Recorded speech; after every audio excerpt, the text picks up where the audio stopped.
ಮೊದಲನೇದಾಗಿ digital media ಹಾಗೂ print media ಎಲ್ಲರಿಗೂ ನನ್ನ ಕಡೆಯಿಂದ ಒಂದು ಹಾರ್ಟ್ಲಿ ವೆಲ್ಕಮ್. ನನ್ನ ಹೆಸರು ಪ್ರದೀಪ್ ರೋಷನ್ ಅಂತ. ಈ ಸಿನಿಮಾದಲ್ಲಿ ಒಂದು ಖತರ್ನಾಕ್ ಕಿಲಾಡಿ ಕಾಜಲ್ ಅಂತ ಒಂದು ಪಾತ್ರ ಮಾಡಿದ್ದೀನಿ ಅಷ್ಟೇ. ಆ ಸಿನಿಮಾ ಏನು ಮಾಡಿದ್ದೀನಿ ಏನು ಅಂತ ನಿಮಗೆ ಗೊತ್ತಾಗುತ್ತೆ ಇಷ್ಟರಲ್ಲಿ. Okay, thank you. ನಾನು ಇದರಲ್ಲಿ ಮಜ್ಜಿಗೆ ಅನ್ನೋ ಕ್ಯಾರೆಕ್ಟರ್ ಮಾಡಿದ್ದೀನಿ ಸರ್. ಈಗ ಹೆಂಗಿದ್ದೀನಿ ಡೀಸೆಂಟಾಗಿ ಇದೇ ಥರ ಕ್ಯಾರೆಕ್ಟರ್ ನಾನು ಅದರಲ್ಲಿ ಏನು ಕಿರಿಕಿರಿ ಮಾಡ್ದೇನೆ ಡೀಸೆಂಟಾಗಿ ಒಬ್ಬ ತಾಯಿಗೆ ಒಬ್ಬ ಮಗ ಹೆಂಗಿರ್ತಾನೋ ಮನೇಲಿ ಅದೇ ಥರ ಕ್ಯಾರೆಕ್ಟರ್ ಮಾಡಿರೋ ನಾನು. ಸಿನಿಮಾ ಬಗ್ಗೆ ಹೇಳಬೇಕು ಅಂದರೆ ತುಂಬ ಅದ್ಭುತವಾಗಿ ಬಂದಿದೆ ಸರ್. ತುಂಬ ಇಂಟ್ರೆಸ್ಟೆಡ್ ಎಲ್ಲ ಸೇರ್ಕೊಂಡು ಮಾಡಿರೋಂಥ ಸಿನಿಮಾ ಇದು. ಅಂದರೆ ಇದಕ್ಕೆ ಅಂತ ಏನು ನಾವು ಟೀಮ್ ಸೇರ್ಕೊಂಡಿದ್ದೀವಲ್ಲ, ಎಷ್ಟು ಅದ್ಭುತವಾಗಿ ಸಿನಿಮಾ ಬಂದಿದೆ ಅಂದರೆ ಸಿನಿಮಾ ನೋಡಿದಾಗ ಗೊತ್ತಾಗುತ್ತೆ. ಒಂದೊಂದು ಕ್ಯಾರೆಕ್ಟರ್ಗಳು ಅಷ್ಟು ಅದ್ಭುತವಾಗಿ ಬಂದಿದೆ. ಹೀರೋಗಳಂತ ಏನಿದಾರಲ್ಲ ಸರ್, ಇಲ್ಲಿ 14 ಜನ ಇದ್ದಾರೆ ಹೀರೋ ಸರ್. ಒಬ್ಬ ಹೀರೋ, ಒಬ್ಬಳು ಹೀರೋಯಿನ್ ಇರ್ತಾರೆ. ನಮ್ಮಲ್ಲಿ 14 ಜನ ಹೀರೋಗಳಿದ್ದಾರೆ. ಅವ್ರು ಎಲ್ಲರೂ ಇಲ್ಲಿದ್ದಾರೆ ಸ್ಟೇಜ್ ಮೇಲೆ. ಎಲ್ಲರೂ ಪ್ರೀತಿಯಿಂದ ಕೆಲಸ ಮಾಡಿದ್ದಕ್ಕೆ ಅಂತಾರೆ ಸರ್. ಪ್ರೀತಿಯಿಂದ ಕೆಲಸ ಸ್ಟಾರ್ಟ್ ಮಾಡಿದಾಗ ಒಂದು ಸಿನಿಮಾನೇ ಅದು ಏನು ಬೇಕು ಅದು ಕ್ರಿಯೇಟ್ ಮಾಡ್ಕೊಳ್ಳುತ್ತೆ ಅನ್ನೋದಕ್ಕೆ ಸಾಕ್ಷಿ ನಮ್ಮ ಕಂಟ್ರಿ ಮಾಡಿ ಸರ್. ಎಲ್ಲರೂ ಪ್ರೀತಿಯಿಂದ ಕೆಲಸ ಮಾಡಿ ಒಂದು ಅದ್ಭುತವಾಗಿ ಸಿನಿಮಾ ತಂದಿದ್ದೀವಿ ಸರ್ ಇಲ್ಲಿವರೆಗೂ. ಇನ್ನು ಮೇಲೆ ನೀವು ತೊಗೊಂಡು ಹೋಗ್ಬೇಕು ಸರ್. ಮೀಡಿಯಾ ಮಿತ್ರರಾಗಲಿ, ನಮ್ಮ ಎಲ್ಲ ಕನ್ನಡ ಪ್ರೇಕ್ಷಕರಾಗಲಿ ಎಲ್ಲ ತೊಗೊಂಡು ಹೋಗಬೇಕು. ಅದು ಸಪೋರ್ಟು ಆಶೀರ್ವಾದ ನಮ್ಮಲ್ಲಿರಲಿ ಅಂತ ಎಲ್ರಿಗೂ ಕೈ ಮುಗಿದು ಕೇಳ್ಕೊತೀವಿ ಸರ್. ಸಿನಿಮಾದಲ್ಲಿ ಪೊಲೀಸ್ ಆಫೀಸರ್ ಆಗಿ ಆ್ಯಕ್ಟ್ ಮಾಡಿದ್ದೀನಿ.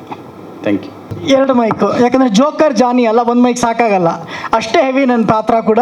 ಆ್ಯಂಡ್ ಎಲ್ಲರೂ ಸಖತ್ತಾಗಿದೆ ಈ ಪಿಕ್ಚರು, ನೋಡೋಣ. ಕಂಟ್ರಿ ಮೇಡ್ ಸಿನಿಮಾದಲ್ಲಿ ಪಂಚಪ್ರಸಾದಿ ಅನ್ನೋ ಪಾತ್ರನ ನಿರ್ವಹಿಸ್ತಾ ಇದ್ದೀನಿ. ಪಂಚಪ್ರಸಾದಿಗೆ 2 ಕನಸಿರುತ್ತೆ.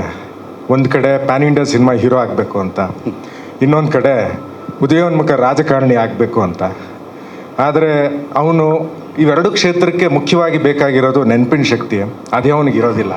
ಸೊ ಈ ಒಂದು ಗೊಂದಲಗಳ ನಡುವೆ ಅವನು ಏನಾಗ್ತಾನೆ, ಅವನ ಫ್ಯಾಮಿಲಿ ಪ್ರಾಬ್ಲಮ್ಸ್ ಏನು, ಇದೆಲ್ಲ ಅವನ ಕನಸು ನನಸಾಗುತ್ತಾ ಅಥವಾ ಏನಾಗುತ್ತೆ ಅಂತ ಮುಂದೆ ನಿಮಗೆ ಗೊತ್ತಾಗುತ್ತೆ. ತುಂಬ ಇಂಟ್ರೆಸ್ಟಿಂಗ್ ಆಗಿರುವಂಥ ಪಾತ್ರ. ಆ್ಯಂಡ್ ನಮ್ಮ ನಿರ್ದೇಶಕರಾದ ಅರವಿಂದ್ ಕೌಶಿಕ್ ಸರ್ ಹೇಳಬೇಕಂದ್ರೆ, ಯೂಶ್ವಲಿ ಅವರು ಡೈರೆಕ್ಟರ್ ಅನ್ನೋದಕ್ಕಿಂತ ಒಂದು ಸ್ಪೋರ್ಟ್ಸ್ ಟೀಮ್ನ ಕೋಚ್ ಅಂತ ಅನಿಸುತ್ತೆ ನನಗೆ. ಯಾಕೆಂದರೆ ಅವರು ಗಾಡಿ ನೋಡಿ ಸೆಲೆಕ್ಟ್ ಮಾಡಿಲ್ಲ, ಓಕೆ ಇದು 350cc 500cc ಅಂತ. ಎಲ್ಲ ಆ್ಯಕ್ಟರ್ಸ್ನೂ ಕರೆಸಿ ಅವ್ರ ಕೆಪಾಸಿಟಿ ಎಷ್ಟಿದೆ ಅಂತ ತಿಳ್ಕೊಂಡು ಅದಕ್ಕೂ ಮೀರಿ ಅವ್ರಿಗೆ ಒಂದು ಚಾಲೆಂಜಿಂಗ್ ಆದ ಒಂದು ಪಾತ್ರವನ್ನು ಕೊಟ್ಟು ಎಲ್ರಿಗೂ ಸಹಾಯ ಮಾಡಿದ್ದಾರೆ, ಎಲ್ರಿಗೂ ತುಂಬ ಗೈಡ್ ಮಾಡಿದ್ದಾರೆ. ನಮ್ಮ ಎಲ್ಲ ತಂಡದಿಂದ ಅರವಿಂದ್ ಕೌಶಿಕ್ ಸರ್ಗೆ ಥ್ಯಾಂಕ್ ಯು.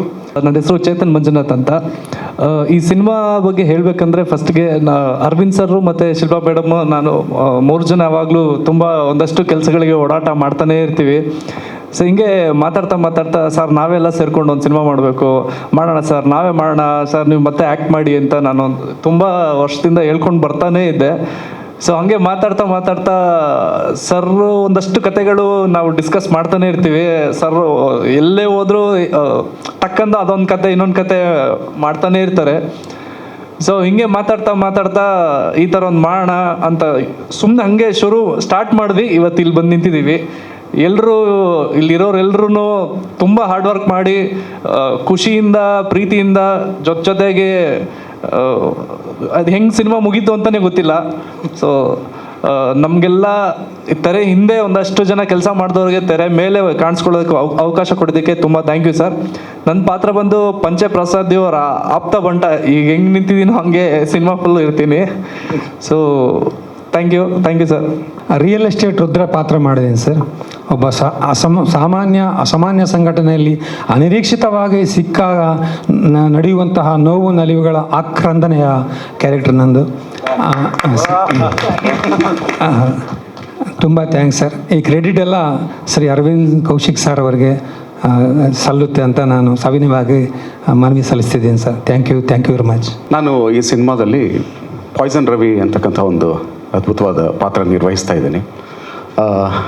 ಅರವಿಂದ್ ಕೌಶಿಕ್ ಅವರು ಹೇಳಿದಾಗೆ ಪಾತ್ರಗಳನ್ನು ಇವರು ಆಯ್ಕೆ ಮಾಡಲಿಲ್ಲ, ಪಾತ್ರಗಳೇ ಅದನ್ನು ಆಯ್ಕೆ ಮಾಡಿಕೊಂಡ್ರು ಅನ್ನೋದು ಬಹಳಷ್ಟು ನಿಜ. ಯಾಕಂದರೆ ನಮ್ಮ ಜರ್ನಿ ಹೇಳಬೇಕು ಅಂತಂದರೆ ಬಹಳಷ್ಟು ವರ್ಷಗಳಿಂದ ಸಿನಿಮಾಗೆ ಡಿಜಿಟಲ್ ಬರುತ್ತೆ ಅನ್ನೋ ಒಂದು ಕಲ್ಪನೆಯನ್ನು ಅವರು ನನಗೆ ಕೊಡೋದ್ರ ಮೂಲಕ ಇಬ್ಬರು ಬೈಕಲ್ಲಿ ಸುತ್ತಾಡ್ತಾ ಇದ್ವಿ ನಿರ್ಮಾಪಕರ ಭೇಟೆಯಲ್ಲಿ. ಈ ಡಿಜಿಟಲೈಸ್ ಆಗೋ ಒಂದು ಇದು ಬರುತ್ತೆ ಮುಂದಿನ ದಿನಗಳಲ್ಲಿ, ನಾವೀಗ ಅದನ್ನು ಶುರು ಮಾಡ್ಬೋದು.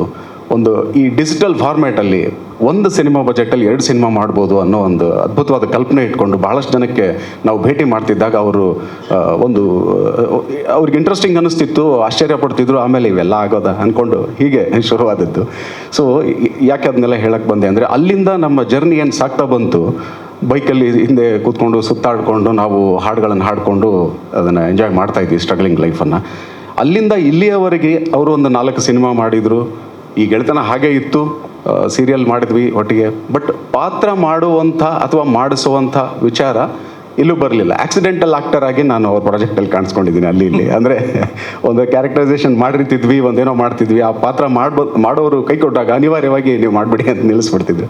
ಸೊ ಆ ರೀತಿ ಮಾಡಿದ್ದೀನಿ. ಬಿಟ್ಟರೆ ಒಂದು ಪಾತ್ರವಾಗಿ ಇದು ಯಾಕೆ ಅಂತಂದರೆ, ಕಡೆಗೆ ನಮಗೆಲ್ಲೂ ಹಾಗೆ ನೀವು ಈ ಪಾತ್ರ ಬರಿತೀನಿ, ಇದನ್ನು ನೀವು ಮಾಡಬೇಕು ಅಂತಾಗಲಿ, ನಾನಾಗಲಿ ಒಂದು ಪಾತ್ರ ಕೊಡಿ ನನಗೆ ಅಂತಾಗಲಿ ಆಗಲಿಲ್ಲ. ಯಾಕಂದ್ರೆ ನಾನು ಬೇಸಿಕಲಿ ನಾನು ಡೈರೆಕ್ಟರ್ ರೈಟರ್ ಆಗಿರೋದ್ರಿಂದ ಮುಖ್ಯವಾಗಿ ಅದರಲ್ಲಿ ನಾನು ಫೋಕಸ್ ಮಾಡ್ತಿದ್ದೆ. ಬಟ್ ನನ್ನೊಳಗೊಬ್ಬ ಸುಪ್ತವಾಗಿ ಆ್ಯಕ್ಟು ಮಾಡುವಂಥ ಒಂದು ಕಲಾವಿದ ಇದ್ದಾನೆ ಅನ್ನೋದು ನನಗೂ ಇತ್ತು ತುಡಿತ. ಬಟ್ ಆ ರೀತಿ ಆಗಿರಲಿಲ್ಲ. ಒಂದು ಸರ್ತಿ ಅವರು ಒಂದು ಕಥೆ ನಡೀತಾ ಇದೆ ನನ್ನ ತಲೆಯಲ್ಲಿ, ಆ ಕಥೆಯಲ್ಲಿ ನಾವಿಬ್ಬರು ಆ್ಯಕ್ಟ್ ಮಾಡ್ತೀವಿ ಅಂತ ನನಗೆ ಅನ್ನಿಸ್ತಾ ಇದೆ ಅಂತ ಒಂದು ಹಿಂಟ್ ಕೊಟ್ಟರು ಅಷ್ಟೇ. ಅದಾದಮೇಲೆ 1 ವರ್ಷ ಆದಮೇಲೆ ಕರೆದ್ರು, ಈ ಪಾತ್ರ ನಿಮ್ಮನ್ನು ಕೇಳ್ತಾ ಇದೆ ಅಂತಂದರು. ಯಾವಾಗ ಶೂಟಿಂಗ್ ಅಂದೆ, 1-2 ದಿನ ಬಿಟ್ಟು ಹೋಗಬೇಕಾಗತ್ತೆ, ನಡೀರಿ ಹೋಗೋಣ ಅಂತ. ಹೋಗಿದ್ದು ಪಾವಗಡಕ್ಕೆ. ಅದಾದಮೇಲೆ ಈಗೇನು ನೀವು ನೋಡಿದಿರಿ ತೆರೆ ಮೇಲೆ, ಇದು ಇನ್ನೂ ಇದೆ. ಸಾಕಷ್ಟು ಥ್ರಿಲ್ಲಿಂಗಾಗಿ ಬಂದಿದೆ ಕ್ಯಾರೆಕ್ಟರ್ ಅನ್ನೋದು, ಅದ್ಭುತವಾಗಿ ಬಂದಿದೆ ಅನ್ನೋದು ನಾನು ಕೇಳ್ಪಟ್ಟಿದ್ದೀನಿ. ನನಗೂ ಬಹಳಷ್ಟು ಕುತೂಹಲ ಇದೆ ಅದನ್ನು ನನ್ನ ತೆರೆ ಮೇಲೆ ನೋಡ್ಕೊಳ್ಳೋದಕ್ಕೆ. ಸೊ ಥ್ಯಾಂಕ್ ಯು ಅಂತ ಹೇಳಬೇಕು ಅಂತಂದರೆ ಅದೇ ಹೇಳಿದೆ ನಾನು. ಅವರು ಪಾತ್ರ ಕೊಟ್ಟಿದ್ರೆ ಥ್ಯಾಂಕ್ ಯು ಅಂತ ಹೇಳ್ತಾ ಇದ್ದೆ, ಬಟ್ ಅದು ತಾನಾಗೆ ಬಂದಿರೋವಂಥದ್ದಲ್ಲ. ಸೊ ಹಾಗಾಗಿ ನಾವು ಇದನ್ನು ಮುಂದಕ್ಕೆ ಪ್ರಯಾಣ ಬೆಳೆಸೋಣ. ಸಿನಿಮಾ ಕನಸುಗಳು ನಾವು ಡೇ 1 ಕಂಡದ್ದು ಬಹಳಷ್ಟಿದೆ. ಬಟ್ ಏನಂದರೆ ನಮಗೆ ಸಾಕಷ್ಟು ವಿಷಯಗಳಿದೆ, ಈ ವೇದಿಕೆ ಬೇಡ ಅನಿಸುತ್ತೆ ಅದನ್ನೆಲ್ಲ ಹಂಚ್ಕೊಳ್ಳೋದಕ್ಕೆ. ಅವ್ರು ಹೇಳಿದಾಗೆ ನಾವು ಯಾರೂ ಹೊಸಬರಲ್ಲ. ಸಾಕಷ್ಟು ಕೃಷಿ ಮಾಡಿ ಇವತ್ತು ನಮ್ಮ ಮುಂದೆ ಬೆರಳಿಡ್ದು ಮುಂದೆ ತಂದು ಬಿಟ್ಟಿರೋರು ಇವತ್ತು ಎಲ್ಲೆಲ್ಲೋ ಇದ್ದಾರೆ. ಸೊ ಆ ಥರದ ಒಂದು ವಿಷಯ ಸಿನಿಮಾದಲ್ಲಿ ನೀವು ನೋಡಿರ್ತೀರಿ, ಸಾಕಷ್ಟು ಈಗಿರುತ್ತೆ. Thank you. ನಾನು ಹೆಚ್ಚು ಸಮಯ ತಗೊಳ್ಳೋದಿಲ್ಲ. ನನ್ನ ಹೆಸರು ಗೌರವ್ ಆರ್ಯನ್. ಈ ಚಿತ್ರದಲ್ಲಿ ನಾನು ಮಿಲ್ಕಿ ಅನ್ನೋ ಕ್ಯಾರೆಕ್ಟರ್ ಮಾಡಿದ್ದೀನಿ. ಈ ಕ್ಯಾರೆಕ್ಟರ್ ಹೆಸರಿಗೆ ಮಾತ್ರ ಮಿಲ್ಕಿ, ಬಟ್ ಮಾಡೋ ಕೆಲಸ ಎಲ್ಲ ಹೆವಿ ಡರ್ಟಿ. ಈ ಕ್ಯಾರೆಕ್ಟರ್ ಮಾತಾಡೋ ಸ್ಟೈಲು ಡಿಫ್ರೆಂಟ್ ಆಗಿರುತ್ತೆ. ಅವ್ನು ನಗಾಡೋದಂತೂ ಕೇಳೋಕ್ಕೆ ಆಗಲ್ಲ, ಆ ಥರ ಇರುತ್ತೆ. ಸರ್ ನಗೋ ಸ್ಟೈಲು ಆ ಥರ ಒಂದು ಡಿಫ್ರೆಂಟು. ಈ ಕಡೆ ರೌಡಿ ಅಂದರೆ ರೌಡಿನೂ ಅಲ್ಲ, ಆ ಕಡೆ ನಾರ್ಮಲ್ ವ್ಯಕ್ತಿ ಅಂದರೆ ನಾರ್ಮಲ್ ವ್ಯಕ್ತಿನೂ ಅಲ್ಲ. ಓವರಾಲ್ ಹೆವಿ ಸೈಕಿಕ್ಕು ಅಬ್ನಾರ್ಮಲ್ ಕ್ಯಾರೆಕ್ಟರ್ ನಾನು ಮಾಡಿದ್ದೀನಿ. ಹುಡುಕಿ ನನಗೆ ಆ ಕ್ಯಾರೆಕ್ಟರ್ ಸರಿಯಾಗಿ ಕೊಟ್ಟರು ಅಂತ ಅವರೇ ಆನ್ಸರ್ ಮಾಡಬೇಕು. By the way thank you so much sir. And ನನ್ನ ಪರ್ಫಾರ್ಮೆನ್ಸು ನೀವುಗಳು ನೋಡಿ ಹೇಳಬೇಕು. Thank you so much. ನನ್ನ ಹೆಸರು ಅಶ್ವಿತಾ ಅಂತ. ನಾನು ರಿಯಲ್ ಲೈಫಲ್ಲಿ ಯಾವ ಥರ ಇದ್ದೀನಿ, ಒಂದು ಸ್ವಲ್ಪ ಡಾನ್ ರೌಡಿ ಆ ಥರ ಕೈಂಡು, ಅದೇ ರೋಲ್ ನನಗೆ ಇಲ್ಲಿ ಸಿಕ್ಕಿದೆ. ನೀವೆಲ್ಲರೂ ಹೆಣ್ಮಕ್ಳನ್ನ ಅಡುಗೆ ಮನೆಗೆ ಸೀಮಿತ ಮಾಡಿಬಿಟ್ಟಿರ್ತೀರ. ಇದರಲ್ಲಿ ಅದಕ್ಕಿಂತ ಡಿಫ್ರೆಂಟಾಗಿ ನನ್ನ ಕ್ಯಾರೆಕ್ಟರ್ ಇದೆ. ಲೈಕ್ ಇಂಡಸ್ಟ್ರಿಯಲ್ಲಿ ಯಾರೂ ಮಾಡಿಲ್ಲ ಅನಿಸುತ್ತೆ. ಆ ಥರ ಒಂದು ಅದ್ಭುತವಾದ ಪಾತ್ರ ನಾನು ನಿಭಾಯಿಸಿದ್ದೀನಿ. Thank you so much Aravind sir. Thank you everyone. ನನ್ನ ಹೆಸರು ನಂದನ್ ನಾಗರಾಜ್ ಅಂತ, ಹಾಸನ್ ಬೇಲೂರು ನನ್ನೂರು. ಈ ಚಿತ್ರದಲ್ಲಿ ನಾನು ಕ್ಯಾಟ್ರಿಂಗ್ ಗಿರಿ ಅನ್ನೋ ಒಂದು ಪಾತ್ರವನ್ನು ಮಾಡಿದ್ದೀನಿ. ತುಂಬ ಅದ್ಭುತವಾಗಿದೆ. ನಮ್ಮ ಅರವಿಂದ್ ಸರ್ ಒಂದು ಒಳ್ಳೆಯ ಪಾತ್ರ ಕೊಟ್ಟಿದ್ದಾರೆ. ಅವ್ರಿಗೂ ನಿರ್ಮಾಪಕರಿಗೆ ಹೊಂದಿಸ್ತೀನಿ. ನಾನು ಮಾತು ಮುಗಿಸ್ತೀನಿ. ಫಸ್ಟ್ ಆ್ಯಂಡ್ ಫಾರ್ಮೋಸ್ಟ್ ಹೇಳಬೇಕು ಅಂತ ಹೇಳಿದ್ರೆ, ನನ್ನ ಮತ್ತು ಅರವಿಂದ್ ಸರ್ ಜರ್ನಿ ಸುಮಾರು ವರ್ಷದ್ದು. ಹಾಗೆಯೇ ನಾನು ತುಂಬ ಎದೆ ತಟ್ಕೊಂಡು ಹೇಳ್ತೀನಿ, ನಾವು ಈ ಸಿನಿಮಾನ ಕಷ್ಟಪಟ್ಕೊಂಡು ಮಾಡಿಲ್ಲ ಸರ್. ಕಷ್ಟ ಎಲ್ಲರೂ ಪಡ್ತಾರೆ, ನಿಜವಾಗ್ಲೂ ಜಿದ್ದಿಂದ ಮಾಡಿದ್ದೀವಿ, ಗ್ರಜ್ಜಿಂದ ಮಾಡಿದ್ದೀವಿ, ಹಠದಿಂದನೇ ಮಾಡಿದ್ದೀವಿ. ಹುಲಿ ಹಸ್ದಾಗ ಅಥವಾ ಪೆಟ್ಟು ಬಿದ್ದಾಗ ಸಿಕ್ಕಾಪಟ್ಟೆ ಡೇಂಜರ್ ಆಗುತ್ತೆ ಅಂತ ಹೇಳ್ತಾರೆ. ಇಲ್ಲಿ ಇರೋರು ಎಲ್ಲರೂ ಹಸ್ದಿರೋರೆ, ಪೆಟ್ಟು ತಿಂದಿರೋರೆ, ಅಂದರೆ double danger.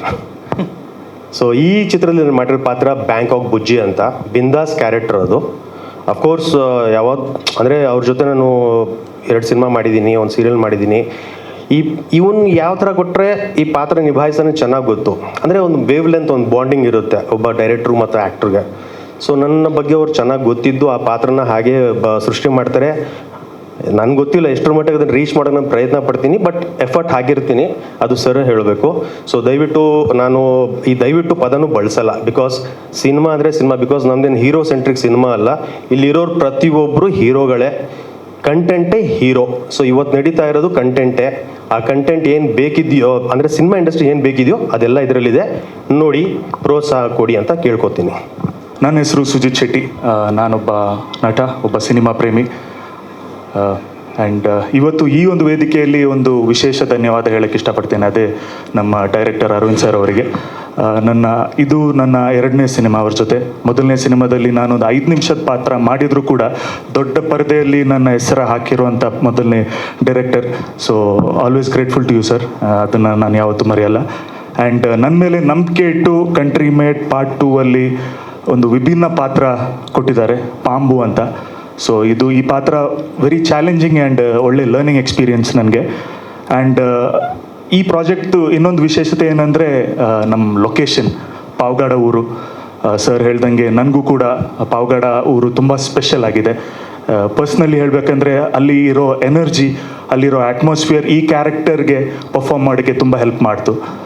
And also Pavagada ಜನರು ಅವ್ರ ಬಗ್ಗೆ ತುಂಬ warm, supportive and kind people. ನಮ್ಮ ಶೂಟಿಂಗ್ ಸ್ಮೂತಾಗಿ ಕಂಪ್ಲೀಟ್ ಆಗೋಕ್ಕೆ ಅವ್ರದ್ದು ದೊಡ್ಡ ಕಾಂಟ್ರಿಬ್ಯೂಷನ್ ಇದೆ. ಆ್ಯಂಡ್ ಎಂಟೈರ್ ಟೀಮ್ ಅಂತೂ ಎಗ್ರಿ ಆಗುತ್ತೆ ಈ ಮಾತಲ್ಲಿ. ಶ್ರೀನಾಥ್ ಸರ್ ಆಗಲಿ, ಮಂಜುನಾಥ್ ಸರ್ ಆಗಲಿ, ಶಫಿ ಬಾಯ್ ಆಗಲಿ, ಎಲ್ಲರೂ, ಐ ಮೀನ್ ಎಂಟೈರ್ ಪಾವಗಡ ಜನತೆ, big thank you to everyone. And ಈ ಒಂದು ಪ್ರಾಜೆಕ್ಟ್ ನನಗೆ ವೆರಿ ಸ್ಪೆಷಲ್ ಅಗೇನ್. ಆ್ಯಂಡ್ ಈ ಒಂದು ಸಿನಿಮಾ ನಿಮ್ಮ ಮುಂದೆ ಬರ್ತಿದೆ, ಅದೊಂದೇ ಒಂದು ಸಂತೋಷ ಆ್ಯಂಡ್ ಅದೊಂದು ಹೆಮ್ಮೆಯ ವಿಷಯ. ಮತ್ತೊಮ್ಮೆ ಅರವಿಂದ್ ಸರ್ ಅವರಿಗೆ ಮತ್ತು ಸಂಪೂರ್ಣ ತಂಡಕ್ಕೆ, ಮಾಧ್ಯಮ ಮಿತ್ರರಿಗೆ ಹಾಗೂ ಬಂದಿರುವಂಥ ಇರಲಿ ಆ ಗಣ್ಯರಿಗೆ ಧನ್ಯವಾದಗಳು. ಮತ್ತು ನಿಮ್ಮ ಪ್ರೀತಿ ವಿಶ್ವಾಸ ಸದಾ ನಮ್ಮ ಮೇಲಿರಲಿ. Thank you.